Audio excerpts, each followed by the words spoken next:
Imagine starting a massive project.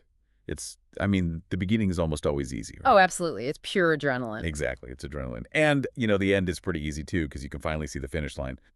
But today we're talking about the absolute deadliest part of any journey.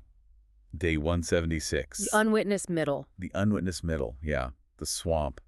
And if you are listening to this right now, chances are you're stuck right there in the thick of it. Mm-hmm. Like maybe you're navigating a major career shift, or maybe you're halfway through writing a book, or you're just trying to learn a really difficult, unforgiving new skill. Right. And because you're in the middle, you might be feeling entirely paralyzed. Totally paralyzed. And Yeah. I mean, it's just this bone-deep exhaustion. It really is. It's a universally crushing phase, and honestly, it's rarely talked about with any real transparency. So today's deep dive is essentially a survival map for anyone who is drowning in that exact feeling. A survival map, I love that. Yeah. We're looking at a really brilliant conceptual flowchart and a collection of essays titled Day 176 Between the Shore and the Landfall. And the core premise here is about mastering what's called the discipline of the unwitnessed middle. The discipline of the unwitnessed middle. Wow. Right. It takes these vastly different perspectives from ancient philosophers all the way to modern sports coaches, and it builds this geographic metaphor for why we get stuck, and more importantly, how we actually get out. Just hearing that phrase, I feel a physical weight drop. Yeah. It really validates that exhaustion you feel when the initial excitement of your project is completely dead and buried, but, the finish line is nowhere in sight. Yeah. Okay, let's unpack this. To really understand this middle space, we actually have to define the beginning and the end. We have to map the geography. Right. And to map it, we basically look at any endeavor as a three-act structure. So Act 1 is the beginning.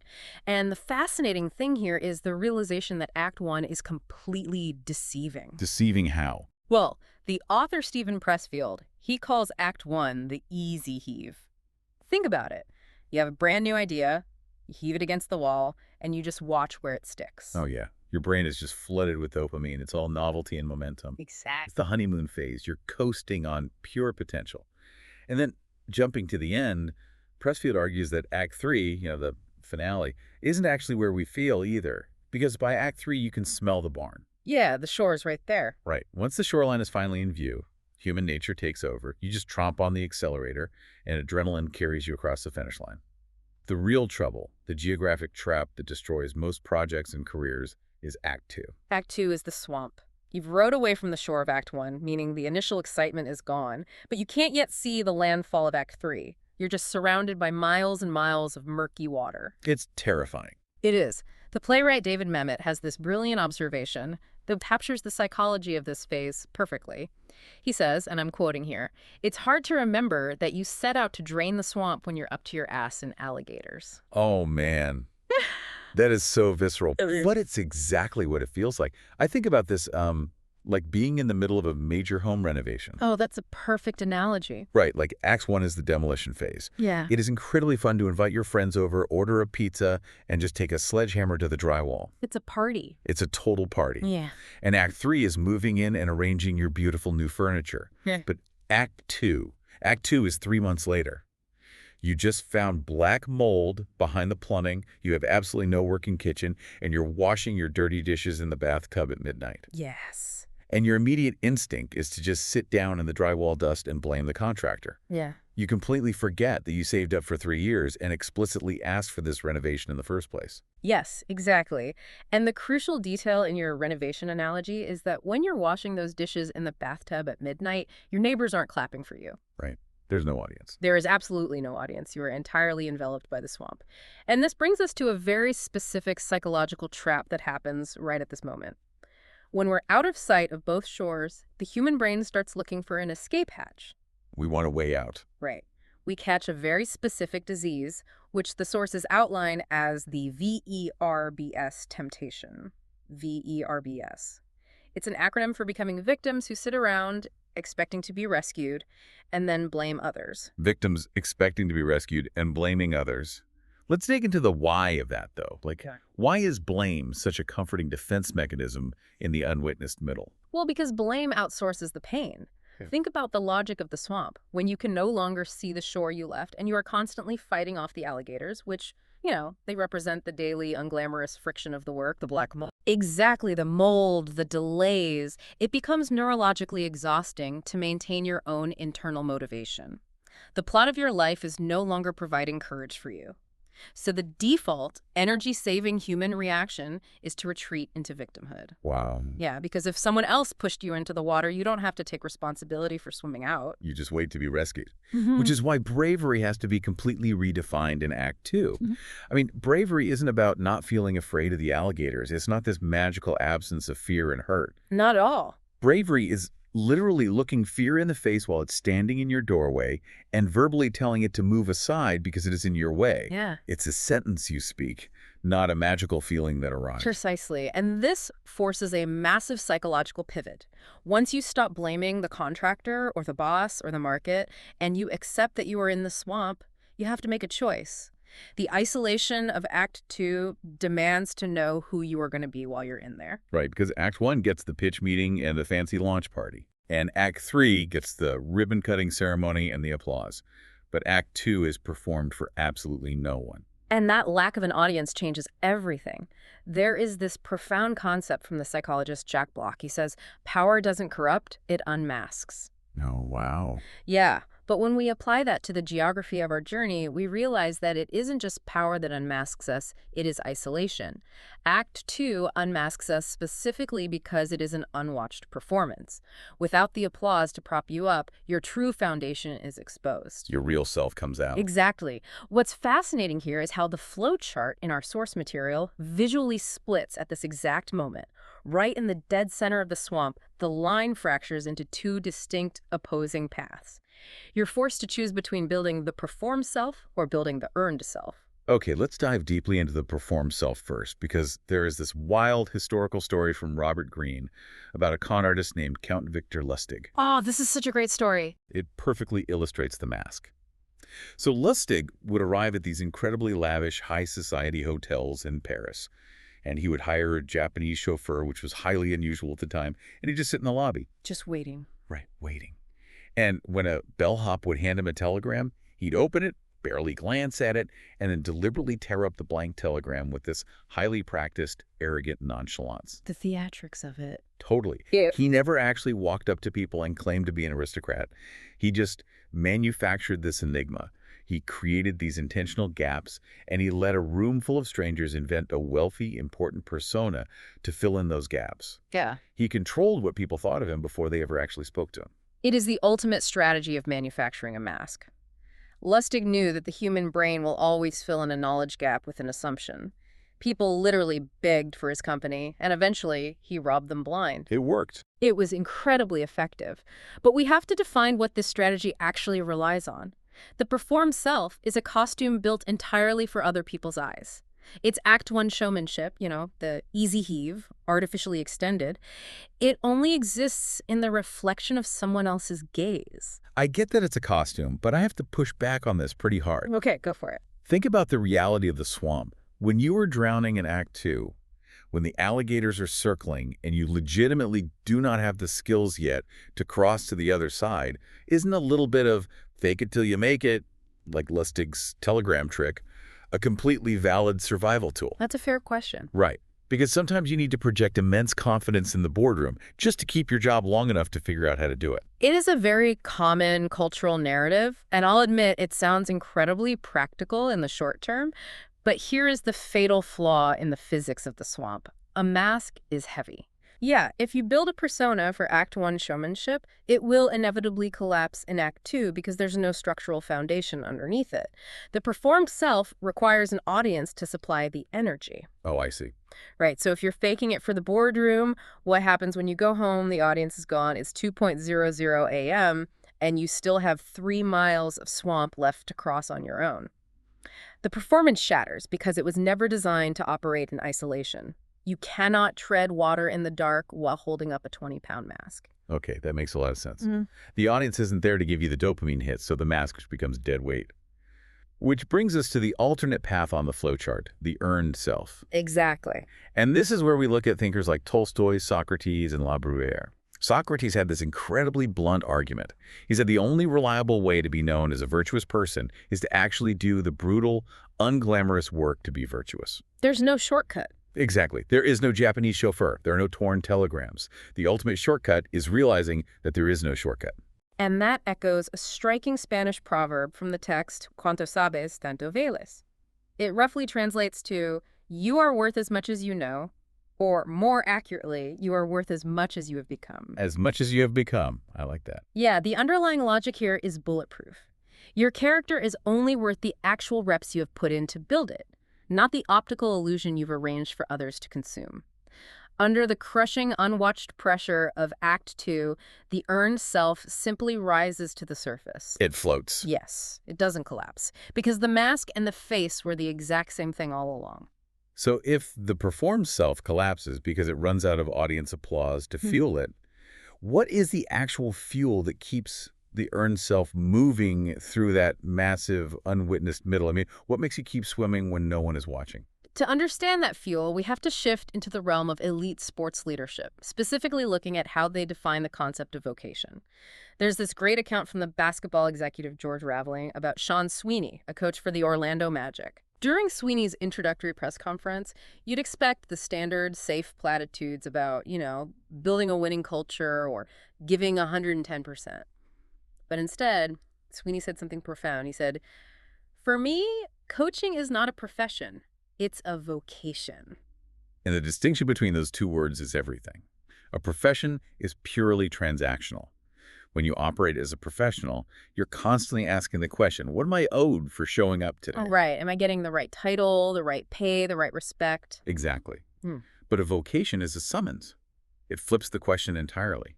A vocation asks, what does the work require of me today, regardless of what I'm owed? It removes the ego from the center of the equation. And you see this exact philosophy in the most successful sports figures in history. Like who? Well, the basketball legend Kevin Garnett used to say, this is a results league, but a process business. Or look at legendary coaches like Bill Walsh or Bill Belichick.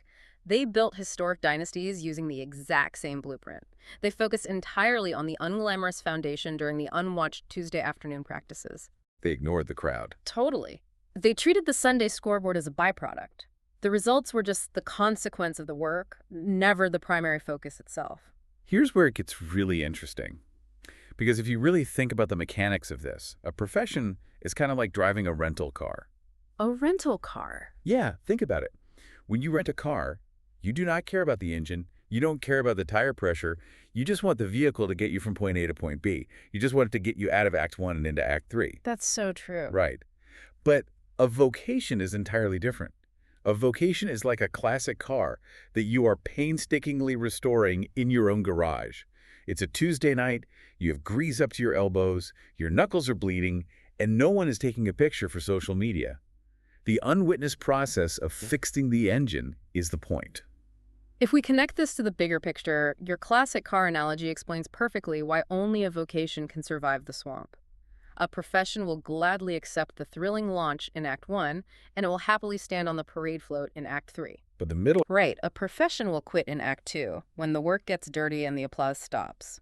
A vocation survives the swamp because it's fueled by the internal demands of the engine, not the external validation of the crowd. But wait, let's get real for a second.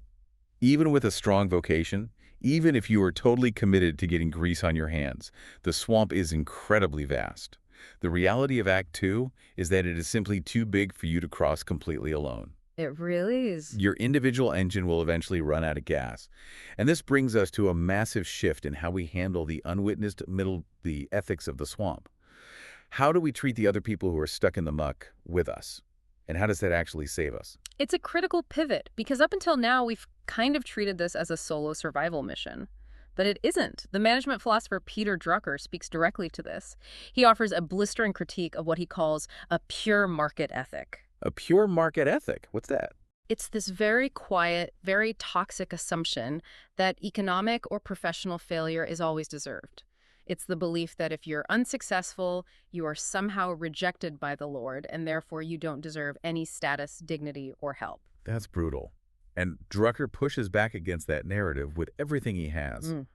He argues that we must extend basic human dignity to people simply because they're human beings before their Act 2 resolves into a visible success. We cannot wait to see the final scoreboard to decide if someone is worthy of our respect or our help. It's a profound ethical standard, and it is echoed across history. Ralph Waldo Emerson said, "You cannot do a kindness too soon, for you never know how soon it will be too late." I love that quote. Yeah, and the legendary samurai Miyamoto Musashi wrote, "In lifting others, you lift yourself." Yeah. The common thread here is action without guarantee. You don't wait for the story to have a happy ending before you reach out. You extend a hand while the other person is still covered in the mud of the swamp. And this collaborative survival mechanism is mapped out on our flowchart as the third strand. There's a brilliant physical example of this using a story from NFL coach Tony Dungy, but it's actually about a baseball cutoff play. A baseball play, right? Yeah, imagine you're watching a baseball game. There's a sharp single hit deep into left field. The tying run is rounding second base and heading for third. In that exact fraction of a second, 9 defensive players are moving simultaneously. All 9 of them. All 9. The left fielder is sprinting to retrieve the ball. The shortstop and second baseman are rushing out to set up the relay.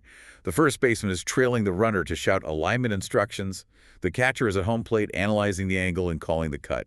Dungy points out that absolutely no one could make this play by themselves. Right, it's impossible alone. Exactly. The left fielder has the strongest arm, but he cannot throw out the runner alone. It requires all 9 individuals operating in total, unselfish unison. The geometry of that baseball play perfectly illustrates the third strand. The effort is distributed so that the system doesn't collapse.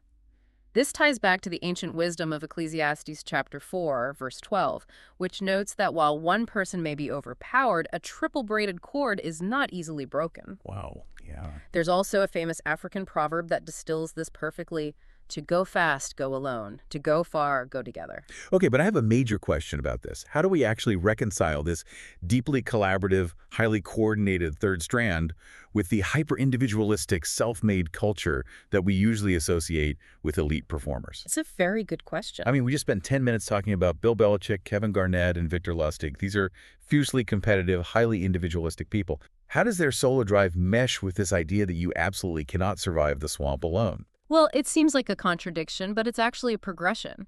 The reality is that Act 1 absolutely rewards the solitary individual. The initial spark, the brilliant new idea, the easy heave of an innovation against the wall, that is almost always a solitary act of genius. Right, it takes ego to start. It requires a massive individual ego to start something from nothing. But Act 2 is a completely different geographic reality. It's a long, unglamorous, exhausting runway. In Act 2, the isolated individual inevitably runs out of steam. If you try to cross the entire swamp relying solely on your own Act 1 momentum, the cord simply snaps under the tension. It breaks. Yeah, you must braid your cord with others, your team, your mentors, your family, to survive the sheer distance of the middle. So you need the individual spark to get into the boat. But you need the team to actually row across the water. You need that braided cord to get through the unwitnessed middle. And eventually, if you rely on that internal vocation and you maintain that third strand with people around you, you finally reach the shore. You hit Act 3. But there's something incredibly counterintuitive about this arrival. There really is. When you finally step out of the swamp, the realization hits you. There's a famous quote from the poet T.S. Eliot that captures the nature of this landfall perfectly. He says, "We shall not cease from exploration, and the end of all our exploring will be to arrive where we started and know the place for the first time." It's such a hauntingly beautiful piece of poetry, but it holds a brutal, practical truth for our journey. The geography doesn't actually change. No, it doesn't. The shore you left in Act 1 and the landfall you reach in Act 3 might look exactly the same. The office might be the same. The kitchen might be the same. Once the alligators are finally behind you, you realize that what fundamentally changed wasn't the destination. What changed is the self that arrived. Exactly. Act 2 doesn't necessarily transport you to a magical new kingdom. It teaches you to clearly see the ground you're already standing on. The critical variable is whether the self that steps onto that final shore was merely performed for the crossing, wearing a heavy mask that is now completely exhausted and empty, or if that self was actually built, forged, and earned by the friction of the crossing itself. And forging that earned self requires a very specific, deliberate mindset while you're still waist-deep in the water. We look at thinkers like Mary Lou Cook, who describes creativity not as lightning bolts of genius, but as the quiet process of inventing, experimenting, growing, taking risks, breaking rules, making mistakes, and having fun. Having fun in the swamp. Right. And we look at Jim Kilwack, who reminds us that the goal isn't just to add years to your life, but to add life to your years. This is all categorized in the text as a practice of meditative attentiveness. You have to pay deep, almost spiritual attention to what you were doing in those dark, unwatched hours, because those are the only hours that actually shape your character. That meditative attentiveness is the very core of the discipline of the unwitnessed middle. And it culminates in a final, powerful shift in perspective from Stephen Pressfield. What does he say?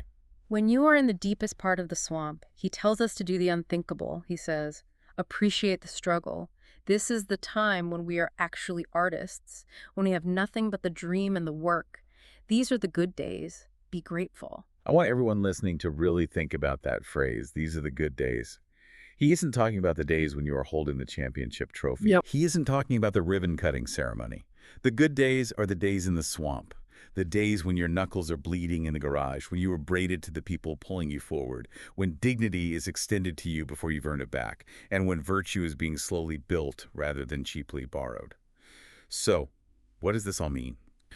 We started by talking about that feeling of being stuck in a home renovation, surrounded by black mold, wanting to give up and blame the universe. The map we've explored today tells us that the mold, the mess, the unwitnessed isolation, that isn't an annoying interruption of your journey. That is the journey. This raises an important question. If the self that ultimately crosses the finish line is entirely forged in the unwatched, unglamorous moments of the middle, what is one mundane, hidden task you are doing today that is secretly building the person you will be tomorrow? Are you just performing it for an audience that isn't even there, or are you actually earning it?